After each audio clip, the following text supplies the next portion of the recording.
So much for joining How the Best Spell Divest, an exclusive webinar by the M&A Leadership Council. We're delighted that you've joined us. We've got a great group of panelists and experts to speak to a very complex and challenging topic. And I have to admit, as a general rule, I try not to predict the future, but if there's anything that we have that is unprecedented in this situation, that we can find a parallel to the Great Recession, 2008, 2009 timeframe, it's probably this topic. As we talk with companies that are active acquirers and divestors and alumni council people across the world, we're hearing a common theme that's really resonating, and that is this: expect more divestitures and spinouts as a form of divestitures in the next 6 to 12 to 18 months. In fact, we believe we're already beginning to see that with the big Marathon spinout announcement from last week, 21 billion, and a spike in other spinout transaction activities. So let's take a minute to think about why that is and what we should anticipate as an M&A community. Well, first of all, we have seen this movie before. In similar situations, we've seen companies in diverse industries go through a methodical strategic portfolio analysis to determine where to invest more limited capital, how to pay down more debt that has been incurred in the pandemic by selling a division or a non-core group, and really double down and reinvest for growth in the core areas. And therein lies a real challenge, namely because most organizations, even those that are skilled acquirers, don't have the same degree of competence, experience, or history doing divestitures or spinouts. And frankly, it's a different ballgame. It's not just acquisition spelled backwards, as the theme of this webinar indicates. We're going to click down in a couple of these really challenging issues. What is the life cycle of a divestiture? How do you create value in this? What is a transition services agreement? And how do we unbundle the complexity of the highly intertwined corporate shared services to stand up and operate a business effectively beginning on day one? And of course, how do we deal with the very complex change management and emotional and psychological challenges, much less the decision points along the way, both for the deal as well as for the operational separation and integration. To help us with this very important challenge, we do have a distinguished panel. I'm delighted to welcome each of you here. Mark Jurgens, Senior Partner with M&A Partners, CP Narayan, Principal Director of M&A Integration with CBRE, and Kelly Carger, Senior Management Consultant with Willis Towers Watson. And finally, Bruce Fleming, EVP of Strategy and Growth at Calumet Specialty Products Partners. Now, for those of you that are joining us this morning, we've provided the detailed credentials and bios on each of our panelists in the deck that you will receive after this webinar. But let me just give you a brief overview of each panelist and their credentials and their expertise in addressing this very important topic today. First of all, Mark Jurgens serves as Senior Partner of M&A Partners, where his clients include large global technology, software, telecom, chemical, and other diverse industry segments. Mark has over 25 years of experience in professional services ranging from corporate strategy, corporate development, M&A, and client services leadership. He's led due diligence, pre- and post-acquisition integration, carve-outs, divestitures, and global and multi-country integration efforts for dozens of deals totaling over $5 billion in total value. Previously, Mark, on the corporate side, served as both a Vice President and Director of Corporate Development with two large telecom and technology companies, Ericsson and VeriSign, the latter of which he was principally responsible for negotiating and operating 12 different divestitures, to include 12 separate simultaneous business preparation and transition services agreements, all on time and all budget, with a variety of parties. Mark started his career as a CPA with Deloitte, and he also is a certified M&A specialist. So Mark, delighted to have you with us and sharing your insights. Welcome. Thanks, Mark. Turning now to CP Narayan. CP is Principal Director of M&A Integration Management with CBRE, the world's largest real estate services company. He has a background in operations research and 25 years of diverse experience in management, consulting, pricing, revenue management, and M&A integration. CP led the Transition Services Agreement office for the largest acquisition on the buy side as a carve-out buyer in CBRE's history, and has also served as the Integration Management Office Lead for over a dozen transactions across all CBRE divisions, global regions, and across all deal types to include infills, carve-outs, cross-border, and transformational deals. He's also an alumni of the M&A Leadership Council executive training programs and a certified M&A specialist. Prior to joining CBRE, CP was a consultant with PwC. He has an MBA from the University of Texas at Austin, a master's from that same university, and a bachelor's in engineering from Punjab Engineering College. And CP, we've known you over the years, and it's a delight to finally have you on one of our educational events. So welcome to you. Thank you, Mark. Now, Kelly is no stranger to any of you that are M&A Leadership Council alumni or familiar with the CMAS program. Kelly is one of our most popular presenters at the M&A Leadership Council events. She serves as senior M&A consultant with Willis Towers Watson, global human capital, people, and risk firm. She is an enrolled actuary, a fellow of the Conference of Consulting Actuaries, a fellow of the Society of Actuaries, and also a certified M&A specialist. She has over 25 years of specialist doing operational, human resources, people, issues, and strategy consulting on all aspects of people issues involved in deals. In 2013, Kelly was named as the risk and insurance power broker in employee benefits. She works strategically with companies from small manufacturing to large complex organizations in the healthcare, aerospace, defense, airline, hospitality, and retail industries. Kelly graduated magna cum laude from the University of Minnesota Duluth with a bachelor's in math and statistics. And I always kid Kelly, you'd never know, Kelly, that you're an actuary, but you are a true credit to your profession, your firm, and the M&A community. Delighted to have you with us. Thanks, Mark. And Bruce, we've known each other over the years as a client, a friend, but most importantly, you serve as EVP of Strategy and Growth at Calumet Specialty Products Partners. And also, Bruce is a founding member of the Board of M&A Standards, the sanctioning body that has developed and oversees the Certified M&A Specialist program. At Calumet, Bruce concentrates on a variety of strategic initiatives, including stockholder value creation through portfolio restructuring, strategy and execution, and large internal initiatives in operations and optimization. Bruce leads an M&A team for his firm that has divested 5 businesses and acquired 1 in the last 4 years, and has deep industry experience in a variety of employers, including Amoco Oil, Orient Refining, and Tesoro Corporation, all in corporate development, M&A, and senior level operational roles.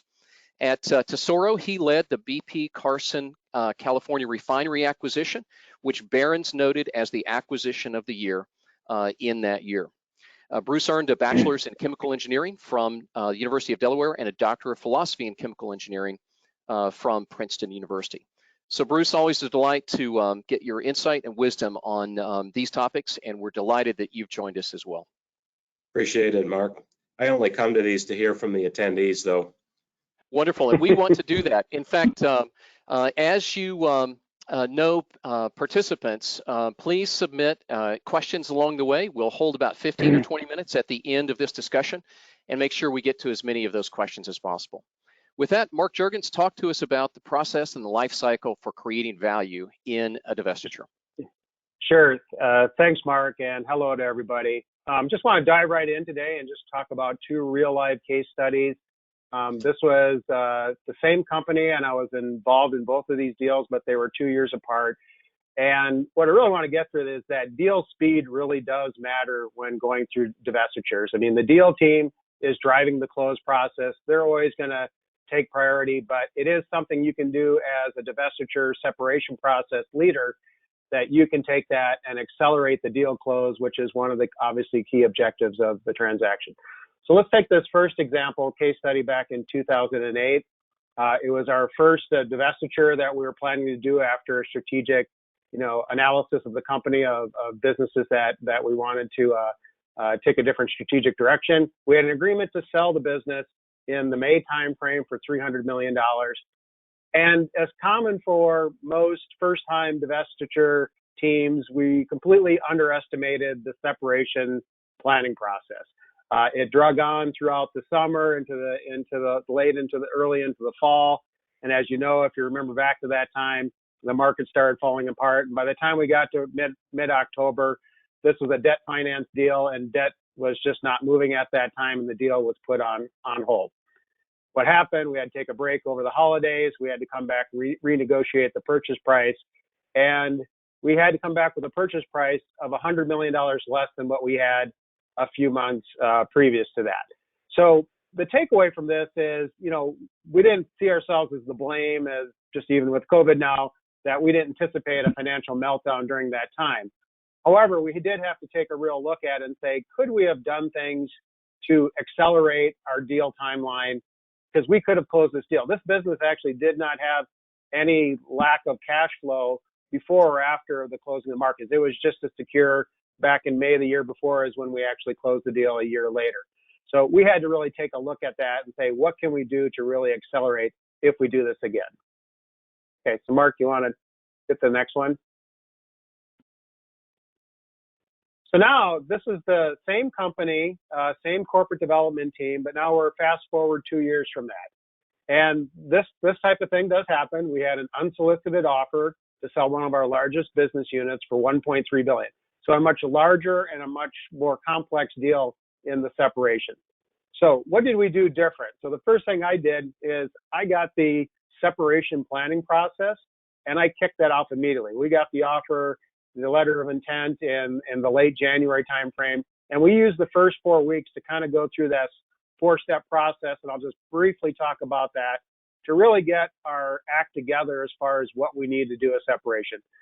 Step 1 was discovery, which is really doing an inventory of your processes, your people, and the tools and applications that are related to this business.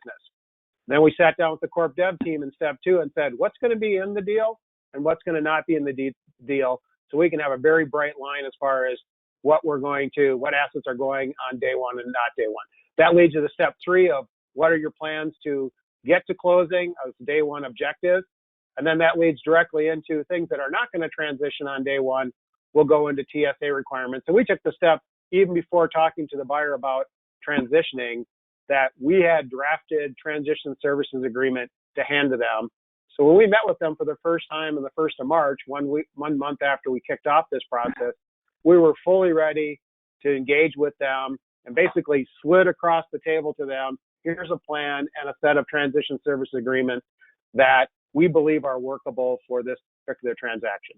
Now, it is going to take, a couple months after that for them to absorb it, to look at it, but we were well ahead of the game in doing that. And by the time we got to early May timeframe, by the 19th, we had not only signed the agreement and all the appendices related to the deal closing, but we also had signed transition services agreement, which really put us on a very good glide path to get to closing, because everybody was pretty confident they knew what the day 1 and post day 1 deal closing activities were going to be.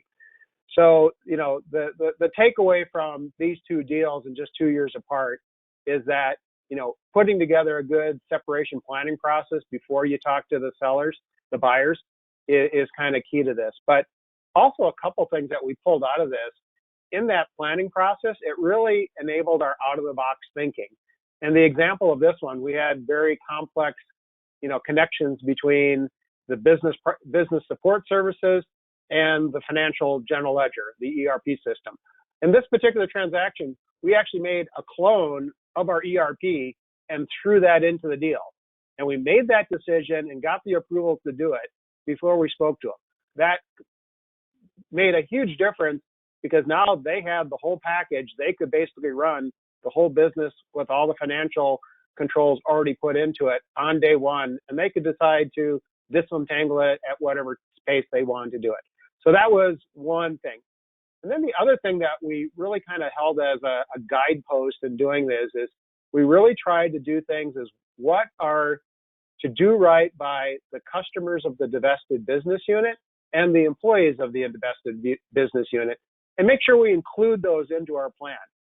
It goes a long way in building trust with the buyer if they can see that you're actually taking proactive steps to make sure customers and the employees that you're divesting are going to be taken care of. That's kind of one rallying point that the buyer and seller will always agree upon, that we want to do the right thing by the buyers and by the customers of the divested business unit. So those are just kind of the key takeaways, but the separation planning process and getting that down is critical to, in my experience, to making these things go smoothly. Excellent points, Mark. And just 2 things. Please submit questions to our panelists along the way. Just grab that Q&A box in the dashboard in your control panel to the right on your screen, and we will catch as many of these questions as possible. And Mark, as you pointed out so effectively, not just a key for operating the separation and the transition, but a key to maximizing value if you're on the sell side to create that separation plan in advance. And we'll talk a little bit more about that as we go forward.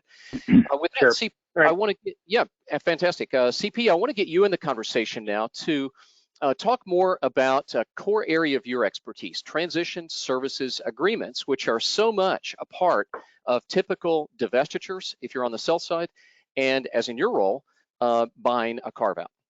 So take over from there, CP. Yeah, thank you, Mark, and hello, everyone. So first of all, I'd like to touch upon, what is a TSA and where it's necessary.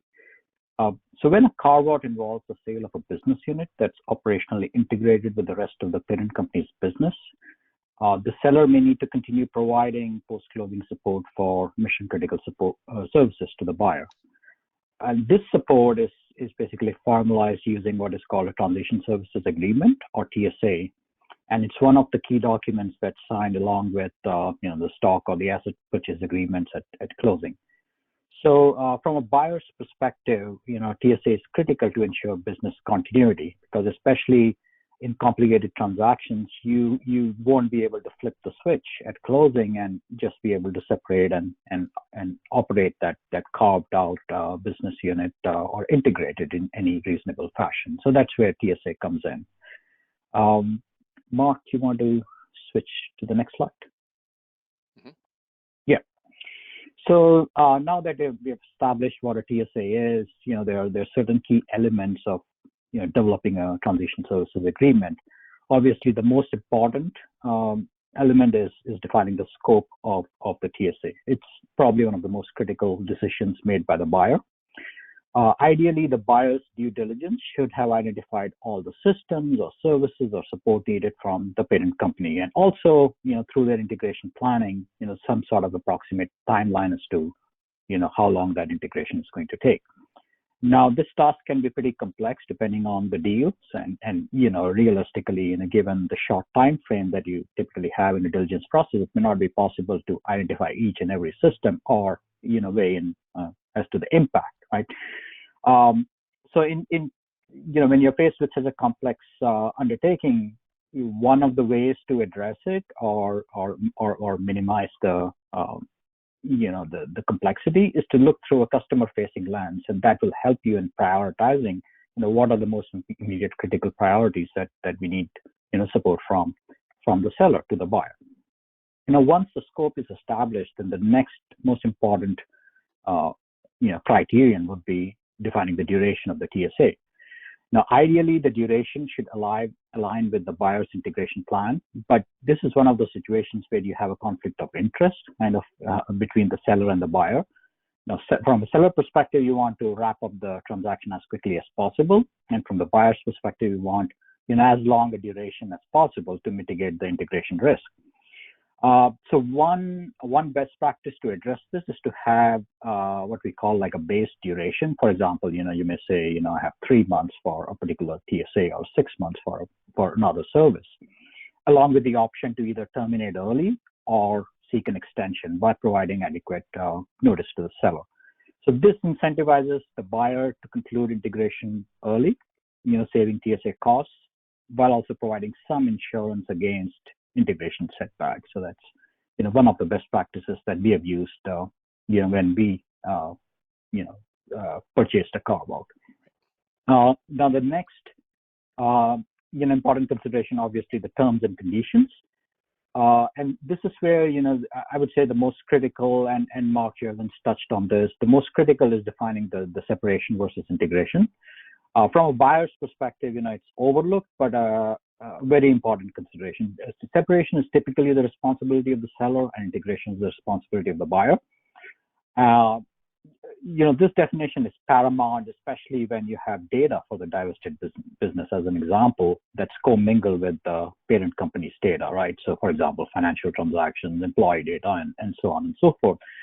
While it may be difficult to have a full understanding pre-close as to the full extent of how pervasive this issue is, having alignment on the principles, how do you define separation versus integration, and how will you resolve disputes along the way, and responsibilities and costs, it goes a long way in addressing issues later on, post-closing. Next, the pricing structure must be clearly defined and structured on accurately measurable metrics. Now, each TSA service should be priced independently where feasible. And, because if you don't have that, then, if you have pricing that's dependent between services, then it complicates the TSA exits. And then, the third-party licenses or outsourcing agreements, that should be factored into the TSA pricing as well. The other area that's critical from a terms and conditions perspective are performance metrics. So sellers typically have, an incentive to establish generic SLAs, for example, commercially reasonable or best efforts. It's common to see sellers come up with that kind of language, as this affords them the most legal protection against non-performance. But from a buyer's perspective, you should typically push for more measurable performance metrics, and ideally, where it's aligned to your pricing structure. And performance criteria attributable to third parties should also be included in the agreements. And finally, I would say, in today's world, data privacy and security is a key concern. So the TSA should clearly identify, what's the mechanism for attribution of liability. Mark, you want to go to the next slide? Right. Great. So from a governance perspective, what we have seen is that maintaining a TSA office on the buyer side is probably an effective way to manage the TSA agreements with the seller. This ensures it has many benefits. One, it ensures a single point of communication between the buyers and the sellers. This helps, steer the TSAs towards, the agreed upon SLAs. Make sure that the TSA extensions and exits are well coordinated on both sides and with all stakeholders. It's communicated properly. And then in addition to the TSA office, the other element of governance that we have seen that works well is the use of a joint steering committee involving leaders from both sides. That meets on a regular cadence. This is good. This is a good practice for escalations and resolving issues in a timely fashion.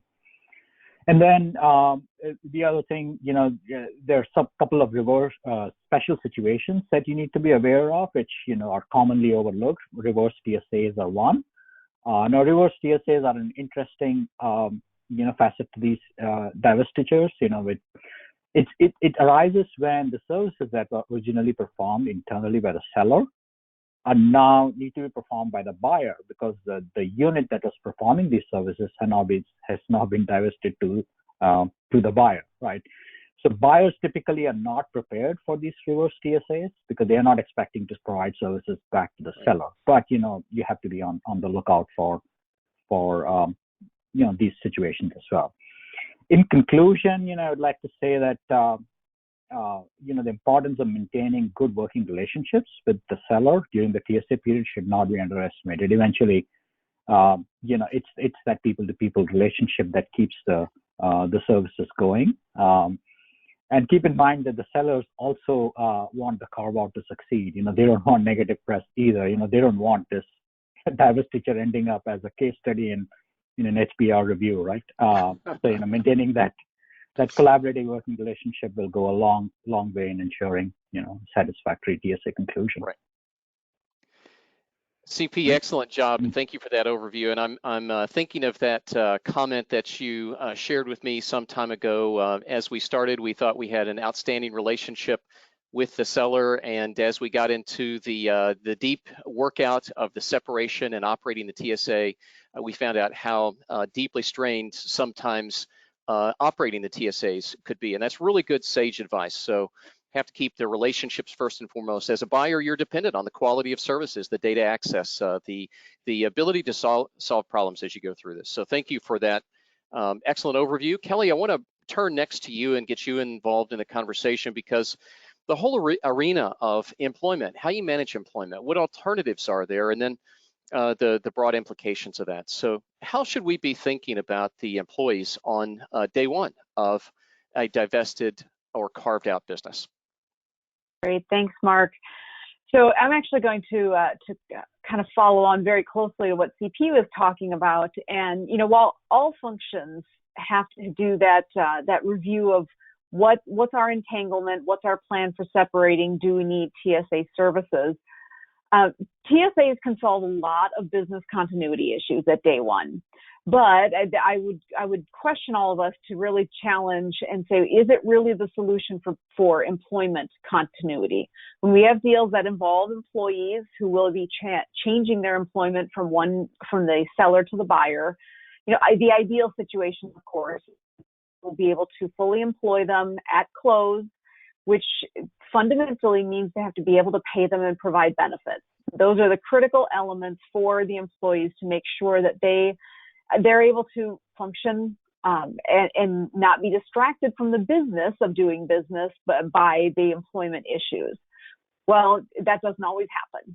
That's not always possible, given sometimes our time frames between leading up to close are pretty short.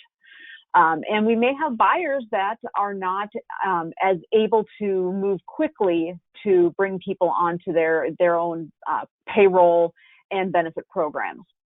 So TSA is often then thrown out as the potential default answer if there are questions about the ability to employ, of the buyer to employ people on day one. Now, in this situation, of course, we're talking about employment. Under TSA arrangement, yes, the employment would move to the buyer, but the seller is still providing those core services and potentially benefits to employees for a period of time. That's how it would work under a TSA. Well, we need to be very careful. Providing a service is one thing. Providing a benefit, in particular, is another thing.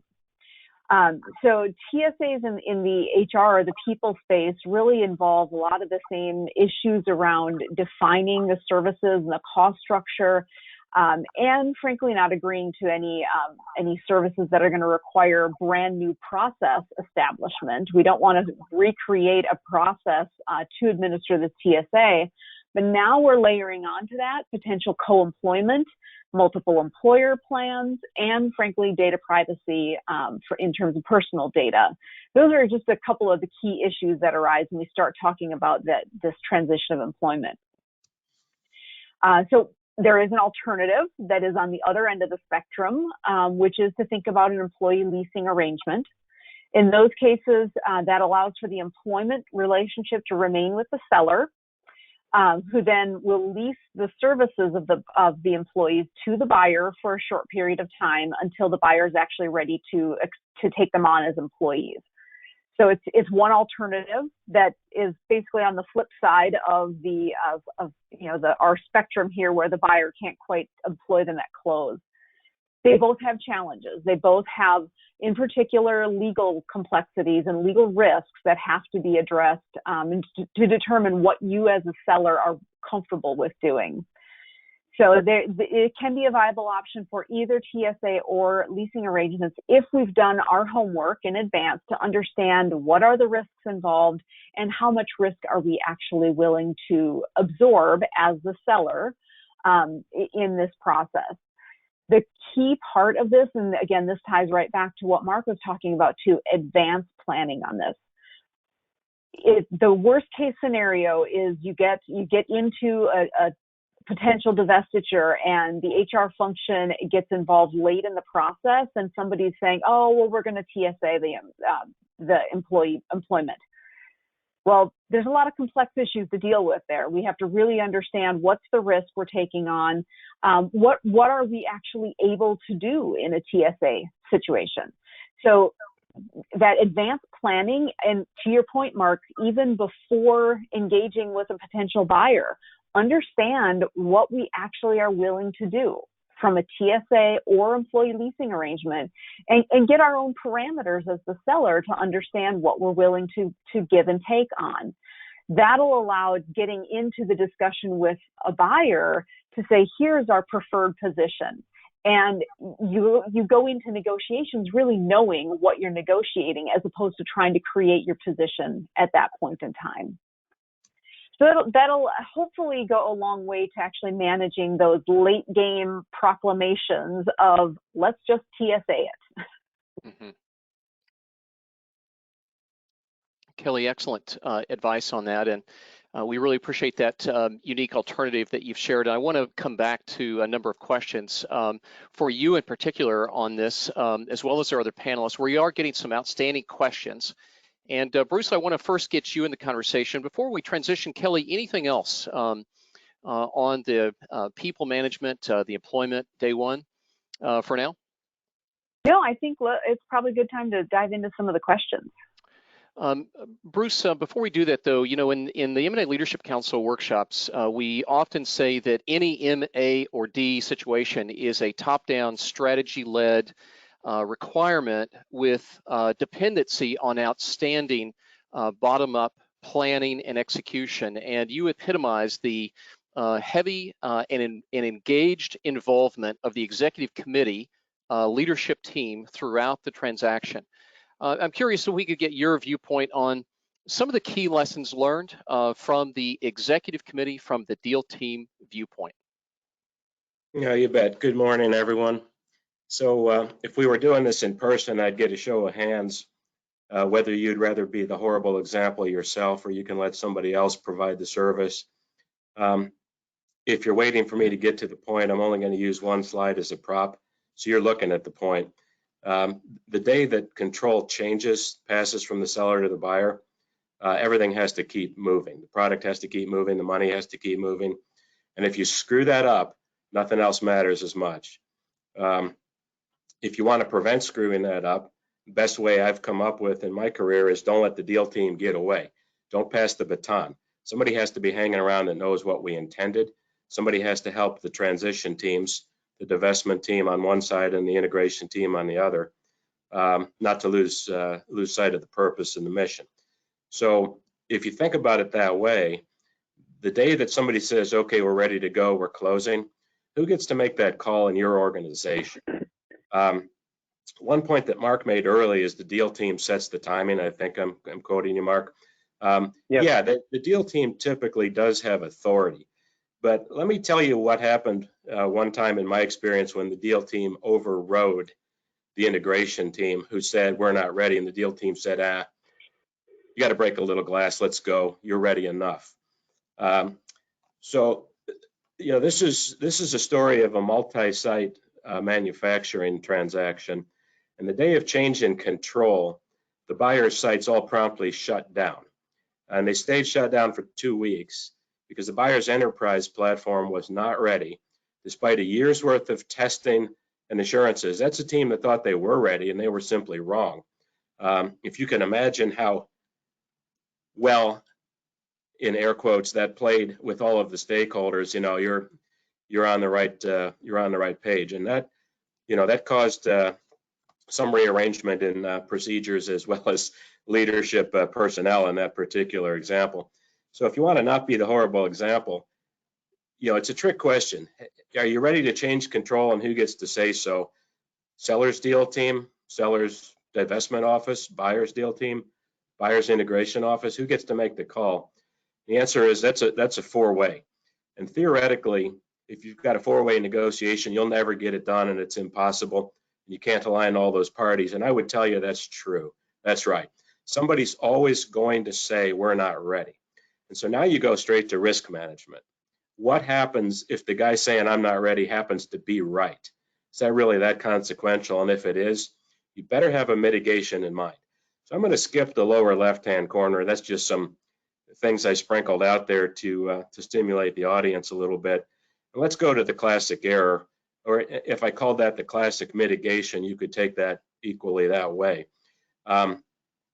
If the deal team passes the baton to the next functional part, which is the divestment team, and takes off and goes on to do the next deal and to, you know, get their name in the headlines of the newspaper, they're not around to help the DMO with what was it we intended to do here? What was it we negotiated for? I had a great experience one time, great comes in air quotes, you know, where we were doing a pretty large deal and we'd negotiated for all the stuff that was supposed to happen. And the first day that we showed up at the new facility that was to become ours, we hadn't closed yet, they said, well, you're not coming in. And I said, well, we negotiated to come in and talk to your people. Well, I don't care. I'm in charge here and you're not coming in. That was an example where the seller had not told their own people what they were obligated to do. So I'm the buyer in that example, and I'm livid. You can imagine how well that played out. We got all these war stories we tell each other, and to me the key is, look, put the deal team together at the beginning, and what are they going to spend their time on? They're going to spend their time chasing opportunities. They're going to catch one. They're going to negotiate that one. They're going to start to shape it. There will be a bunch of give and take. Buyer didn't want to do this. Seller did want to do that. Eventually, you settle it all. And if you've done all of that and you did not bring your divestment team with you, or your integration team if you're on that side, and they have no idea what happened along the way, where the trade-offs were, what was the sacred cow that was absolutely untouchable. Yeah. They don't know. That's your fault. You should have had them in earlier. And if you're the seller, the buyer is going to give you money. That makes them your customer. CP touched on that. You really ought to treat your customer well. If they're mad, they can make life difficult. TSA, did the TSA team understand what they're supposed to deliver? If they don't, they're either going to give too little service or too much. Neither one of those is good. And the back office functions, I call it that collectively, but they're not going to crawl across the change in control and stand themselves up on the other side all by themselves. And if you don't do this often, get somebody who does. Get somebody to tell you how to not become the horrible example yourself. And if you do it all the time like I do, I'll tell you, I still get somebody. Why do I want to be the one to make the next mistake just because I didn't think of it that time? Every one of these deals is its own handcrafted jewel of a unique journey. The culture is different every time. The people are different. The dynamics are different. Why do I want to miss one thing just because I'm seeing it for the first time? So I always get some amount of help. There's always one chair on the team that you can't fill internally.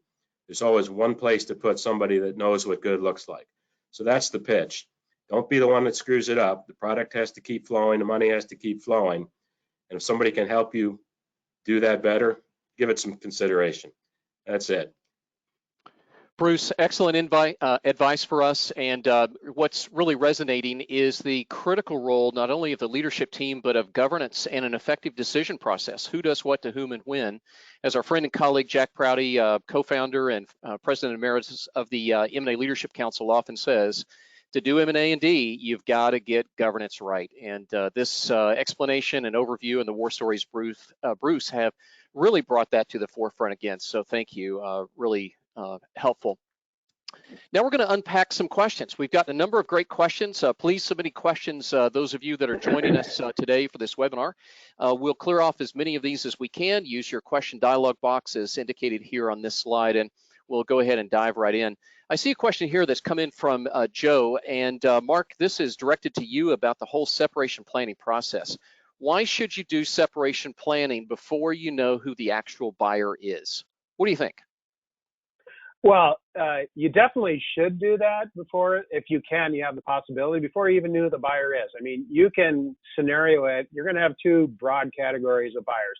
A strategic buyer is an existing company that's going to be absorbing it into their operations, tucking it in, or you're going to have a financial buyer, such as a private equity, that's going to stand it up. We used to scenario both sides of those and do drafts of TSAs if we thought that both those were potential buyers. It just allows you to be more prepared in advance. So then when you get the question from the buyer, first they have to fall in love with the business, the market, the people that are coming with the business. When they get the second question, how do I get my arms around this asset? You want to be Johnny on the spot to be there to say, we've already thought of that and we're ready to go. So to the extent you can do that, you will move faster and gain a lot of trust to get the deal done. Mark, excellent. And I want to circle back on some of the separation planning. We've got a number of questions, but CP, I want to get you in because we probably have more questions in the queue around the TSA than anything else. And both of these are directed both at CP and Kelly. So we'll jump in with an excellent question from Karen, who says, "Tell me more about defining the lines of demarcation between the seller's role in separation planning and the buyer's role in integration planning. Where does one end and the other one start?" So CP, tackle that from a standpoint of developing the TSA. How do you collaborate through that process, given the specific roles? Yeah, I mean, this is a classic example of, this is a very complex problem, and the reason it's complex is, the time frame within which you're operating and the amount of information that you have to discover during that time frame. Now, as an example, right? So when we went through the carve-out, and from a buyer's perspective, the biggest challenge we faced was commingled data, and the extent wasn't apparent until after closing, because you really start integrating the systems, and then you realize that, hey, there's transaction data, financial transaction data, or for example, employee data, performance evaluations, and vendor data. So there's a whole, it's a broad continuum. So to answer your question, Mark, it's very difficult to say, okay, this is separation and this is integration. It's a continuum, and it's very difficult to ascertain upfront, what the extent of that continuum really looks like. So one of the best practices that we adopted, we realized this early on that this was going to be a very complex separation. So instead of trying to focus on each and every element of data and process and system that we need to separate, we agreed on certain principles, like how should we approach this kind of a separation versus integration from a broader perspective, and establish those principles and a mechanism to attribute, in what circumstances, the cost and the effort, because that's really what it boils down to, right? It's not that, the separation cannot be done post-close. It's like, who's going to pay for it and how are you going to resource it? So we established those principles up front, and that helped us. And then there was also another mechanism that we adopted where it's not even possible to understand, how much, what the extent is. If you have that kind of a situation, we established a mechanism to request data on demand. So for example, we said, okay, we don't know whether this can be done, but later on, if we have, for example, an audit of some kind, and we need access to certain data, how do we establish the mechanism where, we can request this data if it is needed later? So that's kind of how we address it. It's a long answer to a very complicated problem. Well, there's several in the queue on that, and so hold that thought, CP, and I want to test some of the same challenge with the other panelists. But Kelly, we're getting a ton of questions on alternatives to TSA. Here's one from Mark, an excellent question. When is it appropriate to consider engaging a PEO, a professional employer organization, as a potential TSA option? Related to that, a great question from Joseph, who says, what about a global employment services agreement? Would that be an option in any particular case? So let's flesh out these other alternatives to TSA. Kelly, what do you think? Yeah, absolutely. So what I talked about a little bit in terms of employee leasing is sometimes also referred to as an employee services arrangement. So both of those, the idea is that you are actually whichever party is maintaining the employment. In this case, we're generally talking about the seller is maintaining the employment, and the buyer is actually purchasing their services as employees for the business. So what they're agreeing to is, we will pay for these employees actually providing business services to the organization that we're taking on. So that definitely is an option, and we talked a little bit about that one.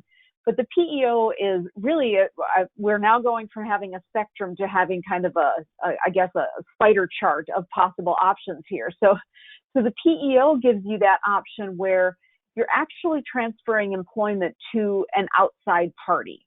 So a professional employment organization is a separate organization that will employ the individuals, provide them with benefits, payroll, all of the functions around employment, and the buyer will then actually contract with the PEO to have the services of those employees on their organization.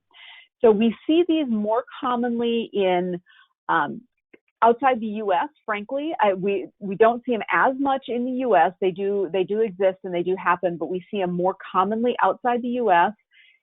typically in countries that you're taking on low head count. So the infrastructure on the buyer side of actually establishing the employment relationship, payroll, benefits, et cetera, is a large effort for a small head count. Typically makes more sense in those cases. There's an approximate threshold that most PEOs can tell you for when it becomes more viable for you to actually go ahead and employ them yourselves. So there's a discussion there about, number one, the availability of a PEO for that particular country, and when is it really more cost effective for you to employ them yourselves. So that is absolutely an option. Frankly, there's no bright line as to when it's appropriate or not appropriate. But like I said, okay, the typical case is when we're talking about low head count, and setting up infrastructure would be a larger impact.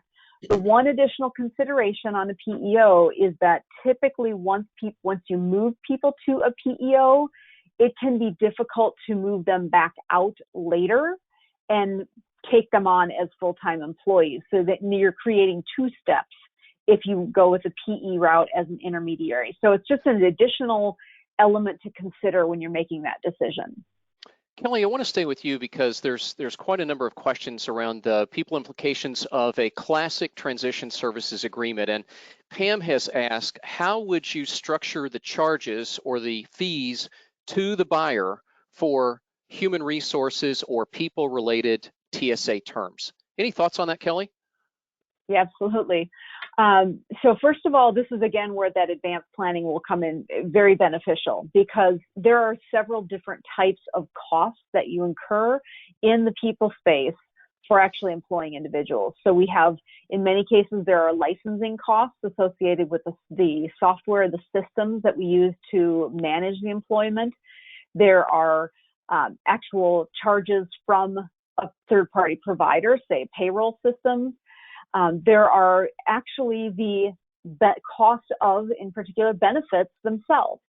So the key here is to actually have a really good understanding of that inventory in advance of what does it really cost you as a seller to employ individuals in all of those categories, and then structure your TSA appropriately so that the payroll line item in the TSA captures the appropriate cost of the licensing or the third-party agreements with the provider, as well as the pass-through of the actual cost of that payroll. And some of those are going to be fixed. Some of them are going to be actual cost as they flow through. And in some cases, what you'll end up doing is actually determining that the easiest way to capture and charge the buyer for those costs is to have the actual pass-through cost plus a load of some percentage to capture the administrative cost. There's different ways to structure it, and knowing how you incur the cost to start with is going to help define that and what you're able to capture. Kelly, excellent insights. Mark, I'm going to circle back to the separation planning process and try to wrap in a number of these questions. Scott has asked an excellent question. What's a framework that you use to drive the overall objective step? Here's another question from Sean that has just come in. Tell us more about the processes involved in separation planning. Click down into what you would actually do, and when would you feel a separation process is complete? What are some of the components that say we're done with separation planning? Yeah, on the first part, this is kind of building on what Bruce was saying, but when you kick off your integration planning process, you have to get the guidepost as far as what's in the deal and not in the deal from the deal team that put the deal together. That's when you're talking about the objectives of what we need to do, most of that information is coming from the deal team and what was really initially put together between the buyer and the seller. I think that's kind of your framework that you need to get going with it. As far as going through the process itself and what the next steps would be, you really need to start that discovery, and a better word for even discovery would be an inventory. Make sure you have good understanding of the processes that are used in the business, the people that actually do the work, and the supporting tools and applications. It's people, process, and tools, and you have to have a good inventory of that and figure out what's in and out. That's your first step to kind of get things going after you've kicked it off with the key objectives. kind of finishing up on your last point, if you know that when you're done or you're ready to start talking to buyer, if you have a good draft of what the transition services agreements would look like, I think then you're well along the way that you can sit down and have a substantive conversation. And trust me, the buyer will be very happy that you've moved the ball that far, because then they can take it and start reviewing it and going from there. It's an excellent point, Mark. And we often talk in our workshops and in our client initiatives, talk a lot about operating model. How can you visually document the operating model of the division or unit being sold? And that's what you were getting at, Mark, as you were describing the people, Yeah. the process, and technology. And whether it's a flip chart exercise or a virtual walk a mile in my shoes kind of thing, let's literally take the customer experience and walk it through the entire process, the delivery process, the fulfillment, and the invoicing process, and document those so we actually see who does what to whom and when. Where does it cross organizational boundaries? What steps are taken at what level? How do we need to think about picking up that work or the system or the data or the application? So really good insights, Mark, in zeroing in on that as a part of the separation process. Well, and it builds on what Bruce was saying. It's like, on the day of the deal closed, the product has to keep moving, the cash has to keep moving. So, and I come from a financial background. I want to do order to cash. I want to know exactly how, when a customer gets engaged, all the way through the money comes in the bank account, and that we know all of that. And if you don't have a very good understanding of those critical items, you're not ready. Fantastic. And Bruce, this is a great way to segue you in. And I want to start with kind of a two-pronged question here. You've been on both sides of multiple transactions as both the seller and the buyer of carve-outs. How do you, as an executive and a corp dev professional deal maker, think about who leads principally the TSA development process, and how the counterparty and when the counterparty should actively be involved in that collaborative effort? Talk to us about your viewpoints.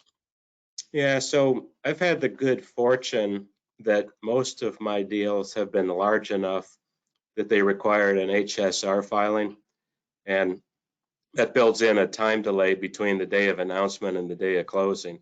And what you can do with that window, and if you don't have that window, you can think about how to do this anyway, is you put the two teams together and you run the business on paper. The seller knows exactly how they run their business now, and not all of that is necessarily written down. Some of it is know-how and practices. Buyer knows how they run their corporation, and guess what? They're never going to match. Even if you thought they did, you won't have the same version of SAP, so they still won't talk to each other. I mean, it's the ways to find sand in the gears are myriad and varied. So you put the teams together and you say, guess what? You guys have to pass the baton between you. The TSA can extend the amount of time you have for that to post-closing. But if I'm the seller, I'm not going to carry you. I don't want to. I need my people back. I've got other things for them to do. And the buyer doesn't really want that either, because they can't completely trust it. What if the seller's people aren't doing it the way the buyer thinks it should be done? So you want that period to be short, and you want the cutoff to be pretty absolute. And putting the teams together pre-closing and, quote, running the business on paper is a great way to smoke out, we both used the same word, but we didn't mean the same thing by it. Oh, we didn't understand each other. Good catch. We might have messed that point up. Bruce, and I just want to underscore what you just said. It does take collaboration. Very often, if we're presented with a TSA that's buyer developed, the connotation is, here's our demands, here's what we need for operating the business beginning at day one. The seller has to weigh in. Yeah, you may want that, but this is only what we can provide, by virtue of our process or systems or data or resources. And we found, as each of you on the panelists have indicated, the need to get those true corporate shared services functional SMEs together as quickly as possible to hammer out exactly what you just said, Bruce. What do you mean by? How does it really work? What can we deliver against this to satisfy your objective? And Mark, I'll point to your advice on many deals is it's not just having the TSA documented, we have to be prepared to stand it up. So let's go through the exercise of delivering the TSA services, the reports, the data, the documentation, the decisioning, et cetera. And Bruce, we have to have that stand up as a part of our readiness before day one. And that leads me to what we'll take as our final question here. We've got an excellent question from Wendy, actually, and she says, what about IP or trade knowledge or other capabilities that the seller needs to protect, even where some assets involved with that IP or capability set are going over to the buyer? And you've had similar situations to that, I know, so I wanted to earmark that question to you. Any thoughts or guidance on that? Well, so there's probably 4 variations on that. If you're simply rearranging assets because the buyer places a higher value than the seller has to keep it, but both parties are going to remain in the same industry space as competitors, then you do not want, as the seller, you do not want your know-how getting out the door. It's just going to enable a competitor and cost you something, and you can't know what. So that's when you tell the buyer, you can buy the asset, but you're not getting the, let's say the books and records, you're not getting the knowledge. These people know how to run this asset, that's the end of it. The opposite extreme is probably when somebody is simply exiting a business. And then I'm going to come back and pick up a point that a couple of folks made. It's in everybody's interest for that transition to go well. You want the new owner to step in and be really happy. You want the business continuity to be uninterrupted, the product and the money keep flowing. You want the employees to think this is great. We like where we are now. We're part of a different family. It's better for us. And in that case, you provide every conceivable assistance. You pass all the know-how that you can pass so that the new owner succeeds. Listen, great advice, and I'm watching the clock here. We want to get everybody out right on time for a very busy schedule today, but as we close, I wanted to say thank you again to each of our outstanding panelists. And for those of you that have joined us, thank you for your time and investment to learn and continue to develop as an M&A professional. The M&A Leadership Council for the last 10 years has been a leader in the area of M&A professional development and training. We've now trained over 4,000 executives and leaders just like you in over 700 companies globally, all sectors, all functions, all roles. And as you've seen today, it's all about real world experience. What works, what I can go apply from these trusted experts that have learned both smart and through the hard knock school, but very proactively and engaged fashion. Our next workshop picks up this same theme, August 25th through 27th. We'll be diving into more of the complexities of divestitures with the art of M&A, divestitures, and carve-outs. It's a 3-hour per day module online and very interactive with case studies and exercises and great discussions. So we hope that a number of you and your colleagues will be able to join us for that. In addition, there's a variety of great training program content and experiences throughout the fall. You can see more information on the agenda, what participants have said, the content, et cetera, on each of these outstanding programs by visiting the M&A Leadership Council site. And with that, I just wanted to say thank you again to everyone for joining us, for your great questions, and to panelists, your tremendous insights, lessons learned, and example of being a leader in the M&A community. So with that, on behalf of the M&A Leadership Council, I'm Mark Herndon, Chairman of the Council, and our outstanding team. Have a great day, stay safe, stay well, and we look forward to seeing you again soon on another M&A Leadership Council event. Take care all, see ya.